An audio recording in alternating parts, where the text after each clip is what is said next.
Hai semuanya, selamat datang kembali. Selamat berjumpa kembali di webinar kita malam hari ini, Jumat 5 Januari 2024. Mhm. Bersama Subiantik, sehat dan cantik bersama Subiantik. Nah, malam hari ini kita bakal kembali sharing ya tentang bisnis model kanvas sabun natural. Yang pastinya bakal seru banget nih dengan narasumber ahlinya, Neng Ruli Mustakimah yang biasa saya panggil dengan sebutan Neng Ruli. Halo Neng Ruli, selamat malam.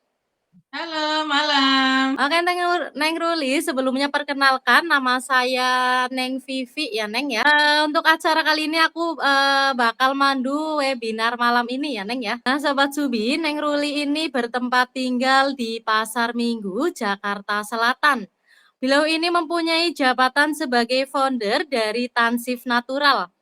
Beliau ini mulai membuat sabun natural pada tahun 2015 dan kemudian memulai usahanya pada tahun 2018 nih sampai sekarang ini ya. Nah, sebelum Oke. lanjut ke materi nih Neng, apa sih makna kesehatan ya bagi Neng Ruli sendiri? Banyak banyak, apalagi kalau udah di usia segini. Nah, segininya berapa? Sebenarnya di berbagai usia sih ya, udah mulai maintain kesehatan gitu, karena ternyata memang, apa ya, supaya supaya aktivitasnya juga lancar, nggak pusing-pusing, nggak pegel-pegel, itu kan walaupun ini tapi cukup ganggu kalau misalnya, badan kita nggak sehat. Karena kesehatan itu memang penting banget ya untuk kita semua ya Neng ya. Gimana caranya? Iya betul, heeh, penting banget. Mmm. Oke, kita lanjut ya. Untuk sabun natural adalah sabun alami, tidak mengandung bahan kimia, sehingga tidak Mhm. membuat kulit iritasi atau kemerahan. Terutama bagi kulit yang sensitif nih, bahkan bahan alam dalam sabun alami dapat memperbaiki kulit yang mengalami masalah tersebut. Kita Mhm. juga bisa berbisnis nih sabun natural ya. Jadi kita juga bisa sehat, sekaligus kita bisa mendapatkan penghasilan tambahan nih dengan bisnis sabun natural ini. Kali ini kita bakal seru banget nih karena kita bakal membahas bisnis model kanvas sabun natural. Jadi jangan sampai terlewatkan ya. Nah, kalau ada pertanyaan nih, boleh banget ya langsung ditanyakan di chat, room-nya teman-teman ya. Mhm. Oke, silakan Neng Ruli untuk memaparkan materinya. Oke, berikut itu ya Neng ya, untuk materinya ya Neng ya. Mhm. Bentar aku oke, iya, ini kita udah berapa orang ya? Iya buat, teman-teman terima kasih buat, Subiantik yang sudah mengundang saya untuk acara webinar ini ya, di mana memang, sebenarnya kan kemarin-marin kadang webinarnya materinya mengenai DIY atau apapun ya yang memang itu untuk aktivitas keseharian kita, untuk ya istilahnya untuk memulai hidup sehat itu kan banyak banget ya, bagaimana mulai dari kita makan, kita mandi, apa segala macam, terus sampai kita banyak banget deh pokoknya, Subiantik tuh sudah memberikan, keilmuan-keilmuan buat masyarakat ya. Itu sebenarnya bagus banget loh. Kadang kita nggak tahu, dari materi apa yang ternyata itu klik ke orang yang akhirnya, "Oh iya iya," gitu. Nah, "Oh iya iya," itu tuh yang menurut aku jadi aha moment ya buat teman-teman yang melihat ini. Kadang akhirnya, "Oh iya, aku pengen bikin kombucha," misalnya. Eee, kalau kalau misalnya bikin sendiri kan kadang suka bingung gimana ya, atau lihat YouTube gimana bingung gitu. Jadi kalau aku sih setuju banget dengan kegiatan ini ya, Cilele ya, karena pertama akhirnya membuka wawasan ke orang gitu.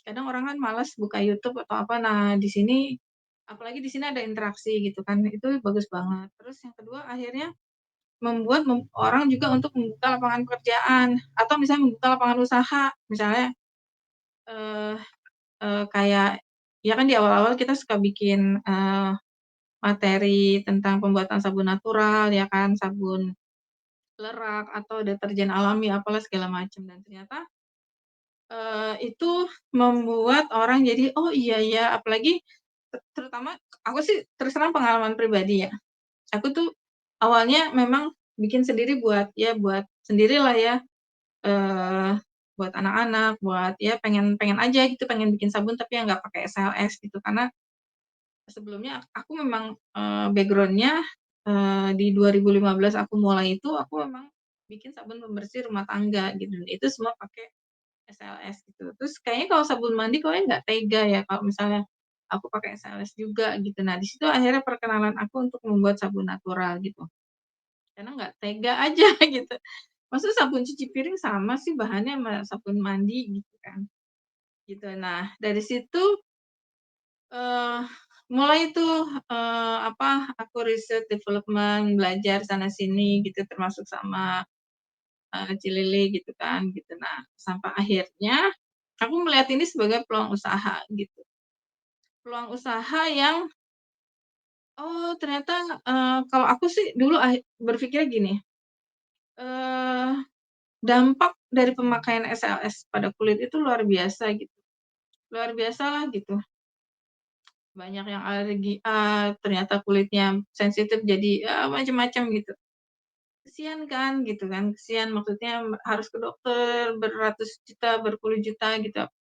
Gimana kalau teman-teman yang nggak punya maksudnya ya finansialnya kurang gitu kan, kasihan juga. Ternyata penyelesaiannya tuh cuman karena ya kulit itu perlu sesuatu hal yang apa, karena sabun natural itu bener-bener apa ya, sesuai dengan pH kita gitu kan, itu. Makanya, itu juga yang akhirnya membuat aku, ya udah deh, aku mau bikin, apa, sabun mandi natural ini supaya, banyak orang yang bisa, apa, mendapatkan manfaat dari ini gitu kan.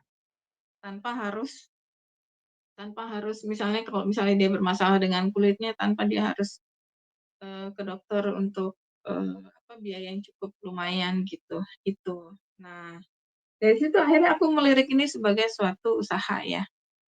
Usaha yang kalau sebelum aku ketemu bisnis model kanvas ini, aku nabrak-nabrak, jebret gitu.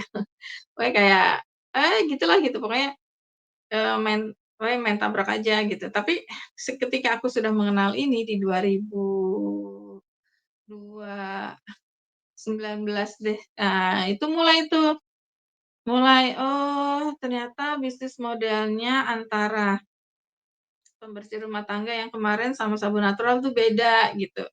Jadi aku mulai tuh memisahkan antara bisnis model, antara, "Oh ini yang kalau yang pembersih rumah tangga arahnya ke mana ya?" Itu sama aja kayak misalnya sama aja kayak kita tuh, hubungan ini mau dibawa ke mana, itu sama tuh.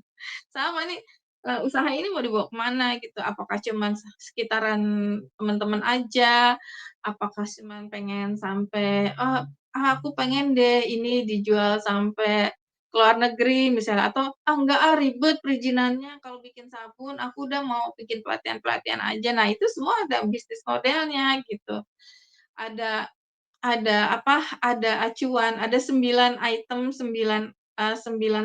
yang nantinya itu kita tahu, oh iya kalau misalnya saya pengen sabun saya cuman cuman buat lucu-lucuan aja misalnya gitu. Bisa dipakai buat mandi tapi dengan itu ada, atau misalnya enggak ribet apa, aku pengen pengen serius nih, pengen sampai ekspor misalnya kayak aku misalnya. Oh ya berarti harus ada nih perizinan yang dilakukan apa, oh ya harus ini. Nah itu semua atau misalnya, nggak mau aku pengen nah itu apa, aku cuman pengen pengen bikin yang lucu-lucuan aja. Nah itu semua ada bisnis modelnya, ada ininya gitu supaya kita tahu, oh kalau misalnya saya pengen misalnya kayak kita, oh kita mau jalan sampai Blok M, oh jalan sampai Blok M berarti ke Blok M naik apa ya? Oh kalau pengen naik busway ini, kalau pengen naik MRT ini, kalau pengen naik, pengen langsung instan pakai, GrabCar apa ojol atau apa ya ini itu kayak gitu. Oh kalau gitu kalau misalnya pengen ke sana itu apa aja yang harus dia siapin? Nah yang kayak gitu. Jadi pertama bisnis model itu lebih misalnya lebih tahu goal kita mau ke mana nih, sampai di mana nih goal-nya. Misalnya dalam setahun, oh kita mau dalam setahun ini mau diapain nih bisnis? Apa cuman sampai di sini aja atau, "Ah udah ah saya puas, lumayan kok saya dapat 5 juta dari bisnis." Ya udah kalau misalnya emang dia sudah puas dengan kondisi 5 juta ya sudah. Tapi kan ada juga orang, "Wah nih kayaknya bisa nih sampai di 10 juta misal. Nah itu, eee, itu masing-masing, beda lagi tuh gitu. Nanti kita akan cerita mengenai customer segmennya siapa, kita akan menganalisa misalnya konsumen ini gimana, kalau misalnya, "Oh udah ah saya pengen bikin pelatihan-pelatihan aja," misalnya, "Oh iya berarti konsumennya siapa nih?" "Oh ya konsumennya usia perempuan usia" let's say taruhlah misalnya 20 sampai 45 misalnya gitu, laki-laki usia 25 sampai 40 misalnya gitu. Nah itu dianalisis konsumennya. Jadi melalui ya itu tadi kebiasaan, geografi, demografi, usia, perilakunya gimana, itu di customer segment tuh. Jadi, terus kira-kira, apa, apalagi nih? Oh iya, bagaimana kita memperlakukan konsumen, customer relationship itu, kayak gitu. Jadi, ada banyak sih, ada customer relationship, ada value proposition. Nah, itu yang penting value proposition itu adalah apa yang pengen kita tonjolkan atau value added apa yang pengen kita tonjolkan dari, usaha kita gitu. Atau kalau saya misalnya produk saya sabun mandi natural gitu, oh, saya pakai kenapa saya memakai, bahan-bahan herbal sebenarnya karena waktu itu males aja nyari COA-nya Mika gitu. Sebenarnya itu doang sih, kalau herbal tuh lebih mudah waktu itu. Jadi sebenarnya itu sih yang membuat akhirnya udah deh aku pakai, bahan-bahan herbal aja kita ternyata bahan herbal juga bisa memberikan warna yang lucu-lucu juga gitu kan. Itu, eee, terus ditambah lagi dalam proses halalnya juga lebih memudahkan gitu. Itu jadi, dari situ sih, akhirnya, aku memilih untuk misalnya akhirnya ternyata itu menjadi value proposition, jadi value added buat, si Tanzif. Oh ya nama merek aku namanya Tanzif. Jadi value added gitu. Pertama satu, dari situ akhirnya aku bisa alhamdulillah kemarin tuh di Desember aku dapet, award ya, Aku Bangga Buatan Indonesia, kategori beauty and wellness. Karena apa? Ya itu tadi, karena, aku mengangkat keanekaragaman hayati lokal, lokal wisdom istilahnya, itu gitu. Jadi di situ malah yang tadinya, cuman pakai kelor, cuman pakai kunyit, cuman pakai charcoal, tapi ternyata di situ di-appreciate sama, BUMN waktu itu BUMN-nya 3, Telkom, Mandiri, sama satu lagi apa aku lupa. Nah itu aku dapat kategori beauty and wellness itu gitu. Nah, itu akhirnya menjadi value proposition aku gitu. Jadi nilai-nilai apa sih, diferensiasi, produk kita dengan yang lain itu perlu diperhatikan gitu. Terus apalagi nih, key activities tuh. Key activities tuh, aktivitas-aktivitas apa sih yang mendukung usaha ini berjalan, terus ada lagi key partner, ada lagi, revenue stream gitu, ada lagi cost structure. Cost structure itu yang penting, karena di situ akhirnya kita tahu, oh iya bahan modalnya 5.000 aku jualnya berapa ya, gitu. Itu yang harus teman-teman pahami, gitu. Ya itu sekilas sih, nanti mungkin aku akan detail lagi kasih tahu, eee, key partner tuh apa, key activities tuh apa, revenue stream tuh apa, gitu. Nah ini yang tapi ya di awal teman-teman harus tahu dulu, itu tadi, ini bisnisnya mau dibawa ke mana. Misalnya hanya, udah cuman iseng-iseng, cuman buat ngisi waktu, ya udah, ini tetap harus ada bisnis modelnya. Karena supaya terarah aja sih. Terus kalau misalnya, pengen deh Mbak Ruli bisa misalnya aku mau sampai, misalnya, produk kita masuk ke modern retail misalnya, itu apa aja sih? Oh ternyata harus ada perizinan, harus ada ini, harus ada itu, gitu, kayak gitu. Terus ya begitu sih.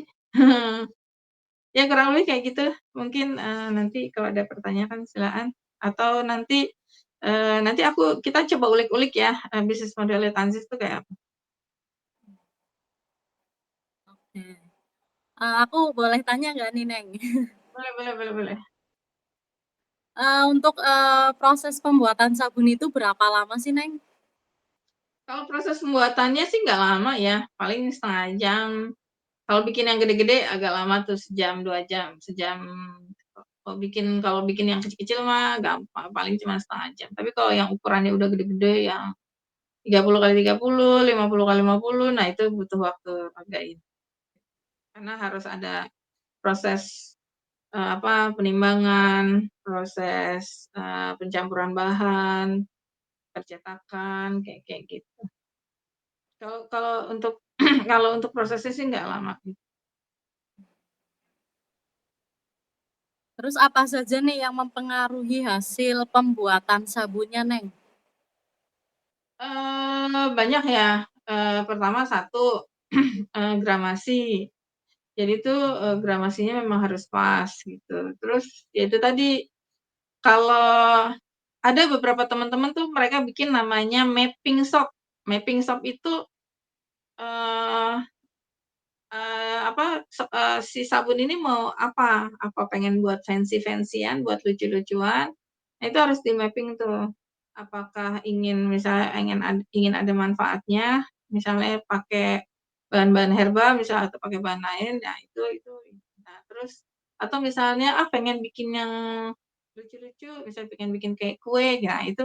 Jadi sama dalam membuat sabun pun juga harus ada mapping. Mapping itu gunanya itu tadi, itu yang akan mempengaruhi, oh kita mau pakai fragrance atau enggak, atau kita nggak mau pakai, orang ini khusus untuk ini kok, untuk misalnya untuk ibu menyusui atau misalnya orang-orang yang kulitnya sensitif misalnya gitu. Atau, eee, mau pengen pakai, IO lah gitu karena pengen bisa ada wangi-wangi dikit lah gitu misalnya gitu. Jadi itu semua ada mapping-nya. Jadi nggak hanya jebret bikin aja, enggak. Karena agak krusial ketika pada saat pencampuran, Mbak.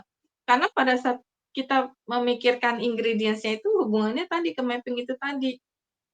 Jadi, nih sabun mau dibikin apa gitu, apakah hanya buat badan aja atau buat sekalian semuanya gitu. Itu juga ada ininya, karena nanti berhubungan dengan ingredients, kita harus pakai oil-nya apa ya, pakai oil-nya yang biasa-biasa aja atau bisa, mau pakai yang agak premium lah, misalnya pakai jojoba atau pakai almond atau pakai, avocado misalnya gitu. Jadi sama pada saat bikin sabun itu juga harus ada, kalau aku sih bilangnya mapping soap ya. Eee, jadi kalau bikin sabun tuh nggak hanya sekedar bikin, tapi juga kita tahu, oh ini, ininya mau dibawa ke mana nih, gitu. Nah itu tadi hubungannya tadi tuh ke BMC tadi. Jadi kalau misalnya teman-teman udah mulai serius pengen bikin, pengen serius nih. Soalnya kalau pas dijual ke bazar-bazar udah laku gitu kan. Karena terus terang kalau di Indonesia itu untuk even itu namanya DIY, DIY shop gitu. Tapi ketika itu sudah kita jualan ke bazar to bazar, itu sudah dianggap sabun komersial yang harus diberikan izin edar. Itu beda sama di luar, kalau di luar kan ya karena itu dianggap handmade ya, dianggap DIY, jadi tidak memerlukan perizinan yang terlalu ribet gitu. Nah, bedanya kalau di Indonesia jadi apapun, even misalnya kita pengen jualan sabun, "Oh enggak, aku cuma pengen jualan sabun yang lucu-lucu," tetap aja harus ada izinnya. Jadi, itu tadi, hubungannya kalau misalnya ternyata, misalnya, "Enggak aku pengen DIY aja," gitu, yang, cuman bikin customize order, ya udah berarti apa tuh, oh berarti hubungannya hanya di media sosialnya aja, misalnya dia nggak jualan di marketplace, dia hanya di sekitar, ya udah media sosialnya aja gitu. Cuman memang, ya agak tricky ya kalau udah kita berbicara perizinan ini. Jadi saya juga, apa ya, buat teman-teman yang emang sudah, melihat bahwa ini adalah peluang usaha, ya memang ke depannya memang harus difikirkan gitu, untuk masalah perizinan ini. Karena memang itu jadi salah satu, ya inilah salah satu tantangan buat kita shop maker gitu. Kalau misalnya hanya, "Udah ah Mbak Ruli aku mau ini," ya udah, berarti ya harus puas. Atau misalnya dia create selain sabun apa, misalnya candle misalnya atau, wax misalnya, apa, itu kan walaupun itu ada juga sih perizinannya namanya PKRT, tapi itu relatif lebih mudah lah dibanding, perizinan yang buat sabun. Misalnya pengen bikin scented candle, bath bomb, bath salt, apalagi yang gampang? Ya maksudnya gampang perizinannya tuh bath bomb, bath salt, eee, linen spray, itu lebih mudah tuh, itu bisa pakai PKRT aja bisa, gitu. Itu kalau, apa namanya, kalau mau gabung ngejualin itu bisa nggak itu yang, punyanya Neng Ruli itu, yang Tansif? Bisa aja sih, bisa. Kebetulan aku Iya. tuh lagi proses BPOM ya, prosesnya itu sudah sudah hampir setahun ya ini. Jadi, ini kebetulan juga aku lagi ada di ruangan produksi, tapi ruang pengemasan ya. Eee, jadi kalau sudah proses BPOM itu, kita harus punya ruang khusus yang terstandarisasi, mulai dari peralatan apa semuanya tuh ya terstandarisasi, sesuai dengan standar BPOM gitu. Itu yang ketika kita jadi kalau misalnya pengen bisa dijual, bisa aja. Jadi kalau pengen jualan produk Tanzip bisa aja, jadi bisa lihat di IG aku tanzip.id atau di Tokopedia atau Shopee, itu sama di tanzip.id gitu. Itu sudah ada tuh, jadi untuk sementara aku pakai izinnya izin Dinas Kesehatan sama, sertifikasi halal gitu. Karena, BPOM-nya masih proses. Seperti itu. Itu juga akhirnya, istilahnya aku memang belum banyak, maksudnya memang belum banyak ya, karena itu tadi, belum bisa lari karena ya masih berproses, perizinannya gitu. Berarti itu sudah bisa open reseller gitu, Neng? Nah itu balik lagi ke BMC-nya. Jadi jadi kita nggak bisa mungkin, pengen open reseller, pengen, direct direct direct langsung ke konsumen, pengen ke distributor. Nah, itu masing-masing ada bisnis modelnya. Jadi, makanya di awal kenapa aku bilang BMC ini sangat penting sekali, karena ya itu tadi, kadang kan kita, udah pengen open reseller, open distributor, padahal kemampuannya belum sampai segitu, gitu. Karena kalau misalnya kita open reseller, apa yang harus kita lakukan? Kita harus punya tim, satu, tim yang memang, pertama bisa handle customer, itu satu. Tim yang media sosialnya aktif, itu 2. Terus 3, tim yang bisa menghandle me-maintain reseller. Karena me-maintain reseller ini, gampang-gampang susah, susah-susah gampang gitu. Karena kita nggak bisa, membuat dia harus loyal ke kita, nggak bisa. Mereka berhak untuk, kita lengah sedikit aja, kita tidak memerhatikan mereka aja, jadi tidak segampang itu Forguso, jadi dalam artian, nah itu tadi balik lagi ke bisnis model, ini mau dibawa ke mana nih? Kebetulan Tanzil saat ini memang belum open reseller, kita masih B2C, karena pengen tahu aja nah itu tadi, aku lagi lagi research winning product mana yang memang orang-orang lebih suka gitu. Itu kadang kita sebagai pemula, kita bikin produk, wah bikin aja gitu, padahal sebenarnya, produk ini, diinginkan pasar nggak sih? Nah itu. Itu balik lagi ke BMC tadi. balik lagi ke customer segmen. Nah itu, jadi kita harus tahu banget customer segmen kita tuh posisinya apa, psikografisnya apa, perilakunya apa, balik lagi ke situ gitu. Jadi, nah di awal makanya kenapa aku belum open reseller karena, eee, ya itu, karena pengen tahu winning produknya Tanzil itu yang mana ya, sekarang sih udah mulai kelihatan sih. Nah, ketika kita sudah tahu winning produknya apa, nah itu, diharap aku berharap, itu bisa apa ya, menaikkan menaikkan omset lah, karena ternyata jualan produk satu 2 itu lebih lebih memudahkan dibanding aku jebret harus ngeluarin, sekian produk gitu, gitu. Gitu sih. Iya Neng, apa namanya, untuk sabun organik itu kan memang beda dari yang lain itu ya. Mhm, Untuk, manfaatnya sabun, organik benar. itu apa sih Neng? Manfaat tersendiri gitu? Jadi, pertama satu, karena ini bahan alami ya, eee, bahan alami itu dia menghasilkan gliserin. Kalau selama ini gliserin itu dipakai di semua kosmetik ya, semualah, hampir semua pakai. Nah gliserin kalau pakai bahan kimia, gliserinnya bahan kimia ya memang bisa melembabkan, tapi, ya itu pakai bahan kimia gitu. Kadang ada beberapa orang yang memulai untuk less chemical, mengurangi pemakaian bahan kimia. Nah di sabun natural gliserin yang terjadi adalah gliserin alami, gliserin yang memang, eee, terja ter apa, ada ketika terbentuknya dalam proses sabun itu, terbentuknya proses saponifikasi. Itu, karena alami itulah makanya lebih bisa diterima oleh kulit kita yang memang pH-nya sesuai dengan, eee, pH-nya sesuai dengan kulit gitu. Jadi, kalau misalnya bedanya yaitu tadi karena memakai bahan alami, jadi pH-nya lebih cocok dengan kulit kita. Terus ini non deterjen. Non deterjen apa? Non deterjen itu berarti tidak memakai bahan-bahan yang deterjen, salah satunya SLS. SLS itu,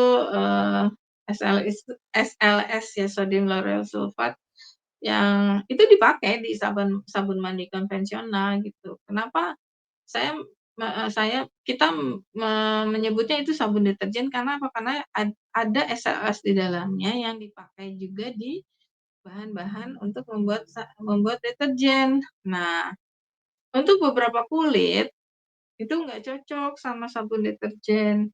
Jadi akhirnya terjadi ada psoriasis lah, ada inilah, ada itulah, ada iritasi-iritasi lah, itu. Makanya kenapa sekarang orang tuh udah mulai, mencari untuk memakai produk natural, gitu. Karena hubungannya itu tadi, kesehatan kulit, gitu.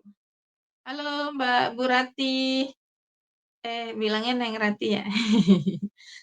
Halo, saya Ruli, salam kenal. Itu, jadi, kalau pengen, share screen ya, mungkin boleh, share screen, kita boleh share screen. Wait wait,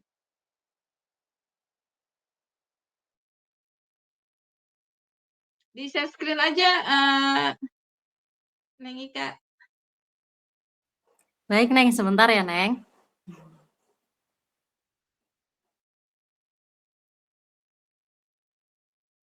Oke, nah di sini,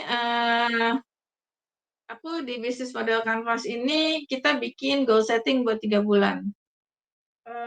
3 bulan aja, nggak 6 bulan? Boleh, ini 3 bulan buat ngecek-ngecek, apa istilahnya, ini ombak lah, ngecek ombak dulu. Nah, satu goal setting-nya itu dinamis, dalam artian bisa nggak berubah? Bisa, gitu.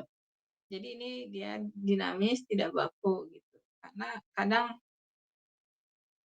dalam bisnis tuh kadang ada, misalnya yang tadinya kita mau B2C aja oh ternyata dalam perjalanan, B2B ternyata bisa nih, B2B-nya lebih kencang nih misalnya, nah itu ya itu shifting ke itu kadang itu bisa terjadi.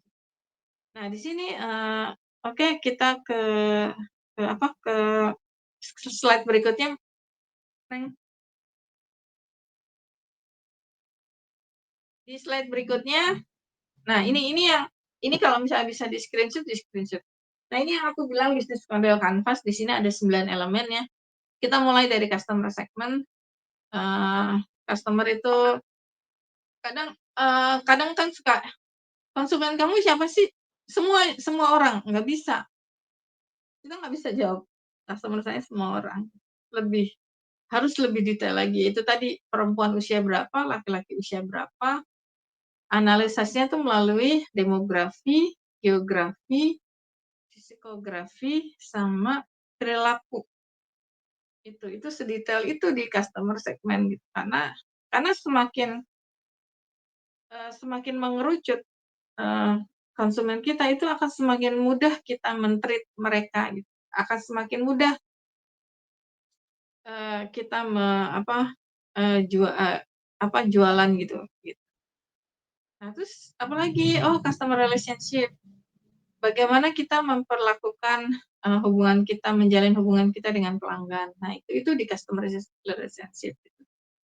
Apakah ada greetings, apakah ada service, misalnya kalau misalnya kita jualan scented candle, ada nggak candle yang isi ulang misalnya gitu, itu yang kayak gitu.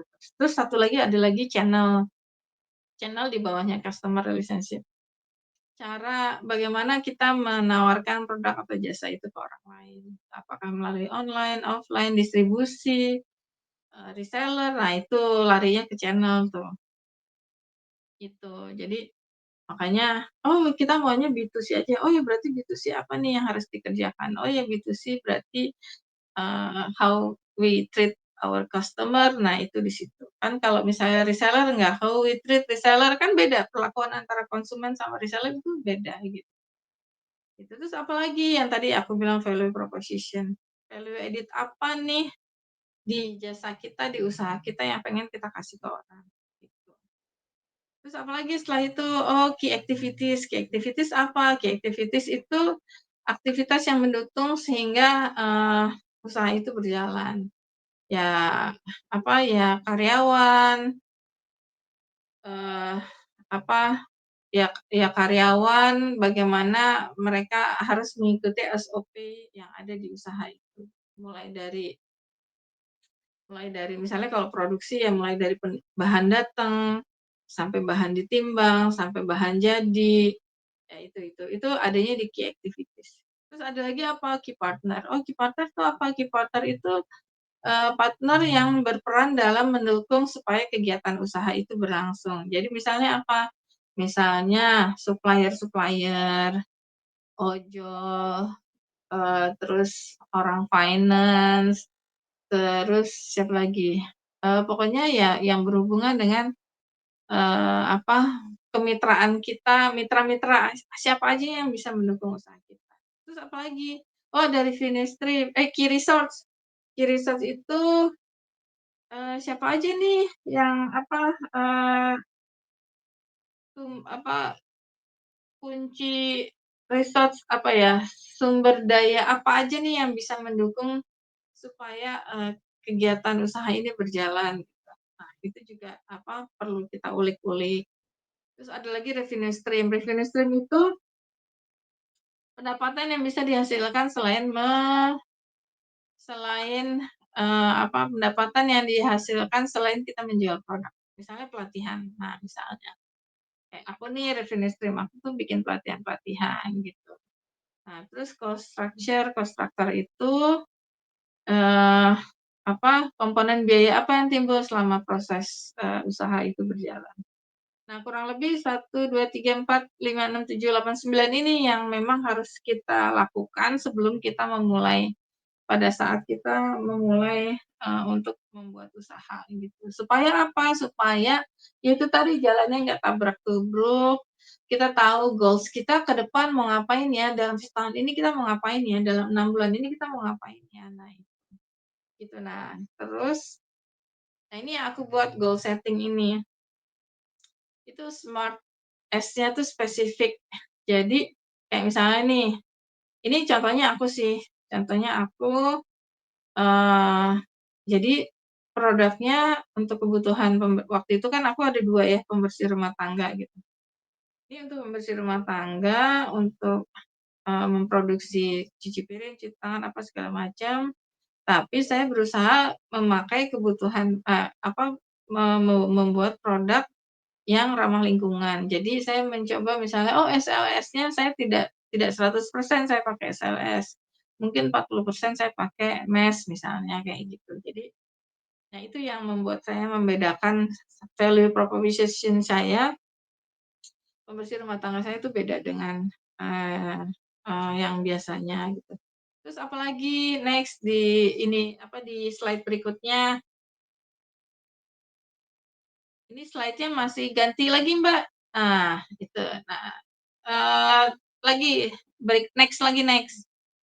Nah, ini measurable. Measurable tuh apa, yang terukur. Misalnya, aku mampunya sehari 1 orang lah ya, itu terukur. Saya mampunya menambah customer 1 aja sehari, ya udah nggak apa-apa. Saya mampunya, saya bisa 5 misalnya karena memang saya fokus misalnya, itu nggak apa-apa, gitu. Terus achievable. Achievable tuh kira-kira itu tadi dalam goals itu. Dalam 1 tahun ke depan aku udah mau punya misalnya udah pengen omsetnya di 10 juta. Oh berarti omset 10 juta itu kita harus punya siapa aja ya, oh udah ada tim. Timnya tim apa aja, nah itu. Tapi achievable gitu misalnya, enggak pengen punya tim 1 aja, nanti sebagian aku ngerjain dan sebagian tim aku yang ngerjain, itu juga nggak apa-apa. Terus, eee goals-nya relevan, dalam artian relevan tuh yang nggak muluk-muluk gitu. Ya memang, oh iya usaha ini bisa kita pakai untuk kebutuhan sehari-hari. Ya pengen punya, goals ibadah misalnya, ya kayak gitu. Jadi, yang memang relevan gitu yang, goals-nya ini. Terus satu lagi time base. Time base ini sebenarnya untuk lebih men-challenge kita sih, karena kan kalau pengusaha itu nggak targetnya kan target sendiri ya kan, yang mecut sendiri gitu. Jadi time base ini sebenarnya untuk lebih, kita lebih supaya tantangan aja sih, tantangan ke depan, untuk bisa kira-kira dalam 3 bulan ke depan, apa nih yang harus ini kan cuman kita sendiri kan yang ini, yang bisa memprediksi gitu. Nah, oke. Ini, next. Jadi SMART goal-nya nih, dalam waktu 1 tahun ke depan, tim marketing, tim produksi, dan distribusi itu sudah mulai terbentuk, sehingga lebih fokus untuk menaikkan omset, mendapatkan 25 pelanggan baru setiap minggu. Dengan itu saya membangun hubungan pelanggan melalui referensi, pelanggan lama, teman, dan beriklan di Google Ads dan Instagram Ads. Nah itu SMART goal aku, gitu. Terus, nah ini nih, ini mulai dirinci nih, aku mulai merinci ya. Di, next next, berikutnya, eee, apa, Bu Rati kalau pengen nanya nggak apa-apa, atau, Cilili kalau mau nanya nggak apa. Nah ini, eee, di sini next Mbak, next slide. Nah iya. Nah ini nih, ini sebenarnya si BMC ini masuk ke dalam business plan ya. Business plan, jadi kalau misalnya apa sih bedanya BMC sama bisnisnya sebenarnya kurang lebih kadang aku kalau pengen aku presentasi sebenarnya yang aku presentasikan ya BMC aku gitu. Atau, misalnya kalau misalnya disuruh bikin pitch deck, aku biasanya pitch deck-nya ya ini, isinya ini gitu. Jadi kalau teman-teman pengen, "Ini loh disuruh bikin pitch deck," ya udah isinya ini aja juga nggak apa-apa. Mungkin nanti ditambahin sejarah sejarah usaha lah gitu. Nah, misalnya customer segmen, aku pengen fokus di B2B. Nah, tuh, B2B-nya, B2B-nya misalnya apa aja nih B2B-nya? Oh ya kalau sabun, pembersih rumah tangga B2B-nya misalnya, apa, pabrik-pabrik atau usaha-usaha yang memang berhubungan dengan makanan gitu, kayak gitu. Terus kalau misalnya sabun natural gimana? Oh iya sabun natural tuh mulai tuh misalnya, eee, sebenarnya sabun natural juga di awal ini aku lagi lebih fokus ke B2B, lebih ke pengen, apa, kenapa B2B? Karena, eee, apa, karena mungkin udah terbiasa di bisnis sebelumnya yang memang ngerawat B2B itu lebih lebih ini ya, lebih lebih, apa, lebih gampang lah gitu. Nah, terus, eee, misalnya nih kayak perempuan usia 20 sampai 55, laki-laki. Nah, yang kayak kayak gini nih, perlu di ini malah sebelumnya belum detail, ada, mmm, detail pakai handphone apa, itu kadang juga bisa dijadiin salah satu customer segmen misalnya. Taunya dari mana? Taunya mungkin, kebetulan kalau di aku tuh kadang suka suka apa, ada pertanyaan-pertanyaan yang nggak ini, nggak nanya, "Kamu pakai handphone apa?" Enggak sih. Cuman kadang suka bikin survei kecil-kecilan gitu, supaya pengen tahu, eee, satisfying atau, kepuasan pelanggan lah, itu kadang jadi akhirnya kita bisa tahu, oh ternyata dia pakai handphonenya Samsung misalnya gitu. Nah terus satu lagi yang value proposition itu. Nah di value proposition itu yang ya itu tadi, kalau di pembersih rumah tangga value proposition aku itu aku memakai 30% memakai bahan yang ramah lingkungan, MES. MES itu, turunan dari minyak kelapa sawit ya, itu yang apa, karena itu tadi concern, ke apa, eee, ke ini aku untuk lebih bisa, menjaga merawat bumi itu aja sih gitu. Terus next, nah channel-nya apa? Nah di, slide berikutnya tuh channel-nya itu, oh media sosial. Kebetulan aku banyak ikut di berbagai komunitas, ya itu juga menjadi, apa, menjadi link aku gitu. Terus kebetulan aku banyak aktif ikut dalam berbagai kegiatan di BUMN maupun di kementerian gitu. Nah terus apalagi nih customer relationship, yaitu tadi, di customer relationship itu aku membuka, WhatsApp, WhatsApp ya, di mana mereka bisa bisa nanya, "Oh kirimannya udah sampai mana? Oh ini saya udah dapet nih, terus gimana ya supaya awet?" Yang kayak kayak gitu, gitu juga. Terus, ada bikin program misalnya, bikin program beli 2 gratis satu atau misalnya kalau dia bisa bawa pelanggan baru, ada ya semacam ada reward atau ada semacam, diskon. Itu termasuk di dalamnya customer relationship. Terus ada lagi revenue stream itu yaitu tadi penjualan, pendapatan yang bisa dihasilkan dari selain penjualan produk. Atau misalnya bagaimana kita bisa me-maintain pelanggan lama sehingga dia bisa menjadi reseller itu juga bisa. Terus, key activities-nya apa? Key activities sih sebenarnya lebih ke ya itu tadi yang aku bilang tadi sebenarnya lebih ke SOP sih. SOP di mana semua orang, harus tahu, bagaimana bisnis itu berjalan, mulai dari yang kalau produksi ya kalau karena aku produksi, mulai dari penerimaan barang sampai dengan produk jadi, sampai dengan produk sampai ke tangan konsumen. Terus key resource-nya apa aja, key resource-nya itu, mmm, apa, eee, karena pemakaian bahan herbal berarti aku banyak supplier-supplier bahan herbal misal, karena aku memakai minyak-minyak nabati berarti aku punya supplier, minyak-minyak nabati di daerah kayak minyak tamanu, minyak, mentega tengkawang kayak gitu, gitu. Terus, nah key partnership, next slide, next slide.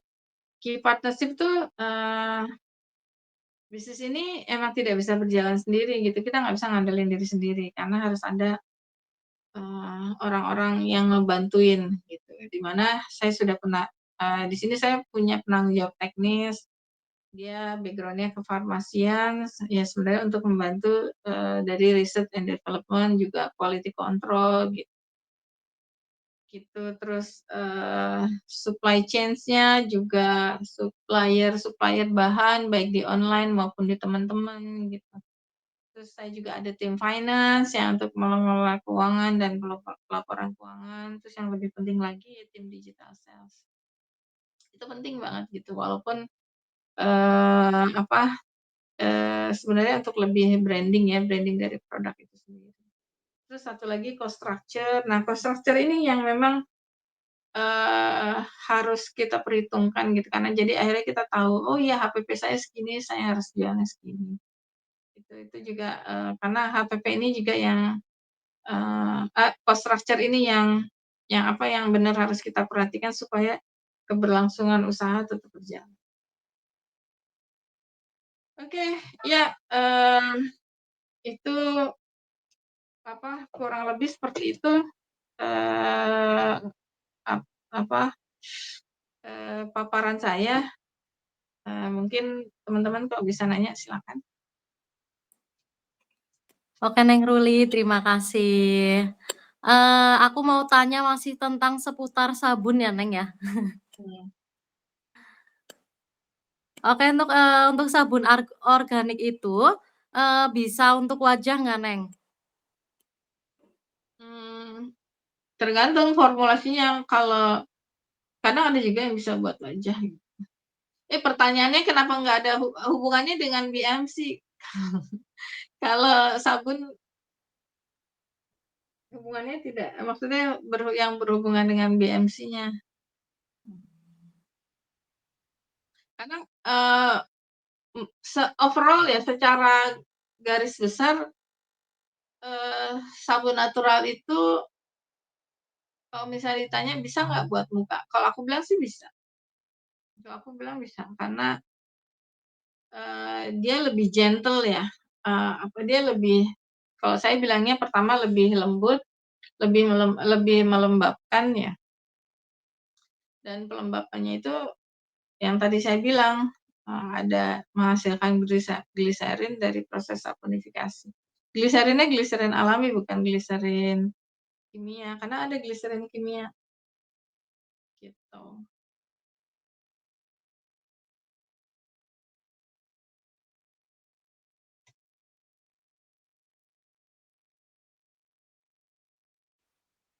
Oke Neng Ruli, berarti ini untuk bisnisnya itu memang kalau mau menjalankan bisnis itu harus ada tujuan dan ada targetnya sendiri ya Neng ya? Iya, iya emang. Iya, iya jadi, iya memang event sekecil apapun usahanya itu harus ada goals-nya. Sama aja sih kayak misalnya, setiap perusahaan manapun lah, jadi ya kalau saya sih bilang teman-teman yang punya bisnis misalnya baru memulai atau misalnya udah jalan, ya tetap harus ada goals-nya apa gitu. Goals-nya misalnya kan kan harus ada, goals-nya gitu, karena goals itu nanti yang akan membuat jalannya kita pengen cepet atau pengen biasa aja atau pengen lari gitu. Nah itu goals itu yang menentukan usaha ini mau jalannya biasa-biasa aja atau pengen lari, atau pengen lari-lari kecil, atau pengen jalan-jalan, atau hanya jalan aja, gitu, begitu.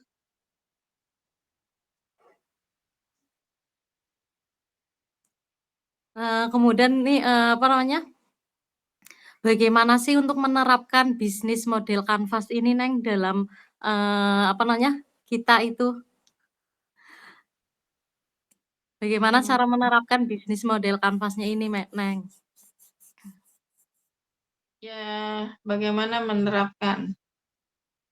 Harus dibuat di awal, harus dibuat dulu, dipikirin dulu, bisnisnya mau ya itu ditulis dulu yang tadi customer segment apa-apa, terus ya dipraktekin aja. Dipraktekin dalam artian, oh iya pada saat bikin konten konten media sosial, karena kita ditujukan untuk anak Gen Z misalnya, oh berarti ya konten-kontennya yang berhubungan dengan Gen Z misalnya gitu. Oke, baik. Untuk teman-teman, ada yang mau tanya bisa banget ya ditanyakan. Silakan kalau nanya boleh. Oh, kita 1 menit lagi ya, Mbak? Oh, cepet juga ya.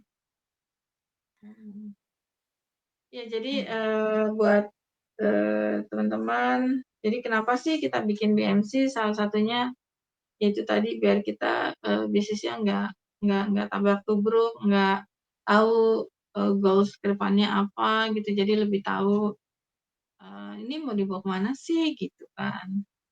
Kalau misalnya emang dirasa, pengen bikin aja nggak mau pengen bikin perizinan ribet misalnya, pengen, pengen udah jualannya sekitar teman-teman aja hanya, apa, hanya bikin customize order aja misalnya, ya itu semua ada ini, ada apa, eee, ada, ada modelnya gitu. Kalau itu, apa namanya, kalau mau dijualin untuk seputar teman itu harus ada perizinannya juga nggak sih, Neng? Enggak enggak, karena kan hanya sekitar teman. Iya. Jadi itu, eee, perizinan itu sebenarnya diperlukan ketika kita sudah misalnya kita di Jakarta tuh, kita pengen pengen jualan di Bogor misalnya, pengen jualan di, apa, di pasar retail retail modern misalnya itu perlu, pengen jualnya di toko di mall apa, nah itu perlu, pengen jualnya di seluruh Indonesia, nah itu perlu. Sebenarnya perizinan itu untuk ya untuk keamanan konsumen juga sama sama kalau saya emang ya untuk keamanan konsumen juga sih. Jadi dan sebenarnya untuk lebih kita pede ya, karena emang proses perizinan itu, diperhatikan higienitas dan sanitasi gitu. Jadi akhirnya kita sendiri pun, eee, jadi lebih pede, oh iya karena apa, karena saya, bikinnya prosesnya sudah higienis, sanitasinya udah bagus, higienisnya udah bagus, udah sesuai dengan standarisasi misalnya. Nah itu buat kita sebagai produsen juga jadi lebih pede lah gitu. Tapi ada juga kalau saya kan bikin sendiri ya, ada juga yang misalnya kita, bikinnya ke orang lain itu juga bisa ada, itu namanya maklun. Misalnya, nggak mau ribet, masalah bikin apa, nggak mau ribet sama tempat produksi atau apapun itu nggak apa-apa juga. Ada kok sekarang banyak, tempat-tempat maklun yang kita misalnya mau mesen sabun ini, udah kita tinggal mesen aja, udah tinggal bayar, udah semua beres, pokoknya tinggal kita terima beres itu juga ada. Jadi kita hanya fokus ke sales-nya aja itu juga ada. Jadi nggak semua harus bikin sih. Kadang ada juga yang misalnya teman-teman mau fokus, pengen fokus di sales-nya aja, ya udah berarti bikinnya sama orang lain, itu juga bisa. Itu juga bisa gitu. Oke, ada yang mau ditambahin nggak, Neng? Dari aku cukup, karena udah cukup lengkap ya yang udah aku ini. Oke, aku tutup ya, Neng, untuk, webinar malam ini ya. Oke, ya. Oke, luar biasa banget ya teman-teman, dan ternyata kita sudah di penghujung acara ya teman-teman. Yuk mari kita, teman-teman follow dan kunjungi Instagram, Tansif ID ya. Dan terima kasih banyak nih untuk, Neng Ruli yang berkenan mengisi webinar malam hari ini dengan sangat keren ya dan mantap sekali nih untuk penjelasannya. Mmm, Eee ada ada yang nanya di IG. Oke, sebentar aku cek dulu ya, Neng, ya. Aku jadi buka IG jadi. Wow.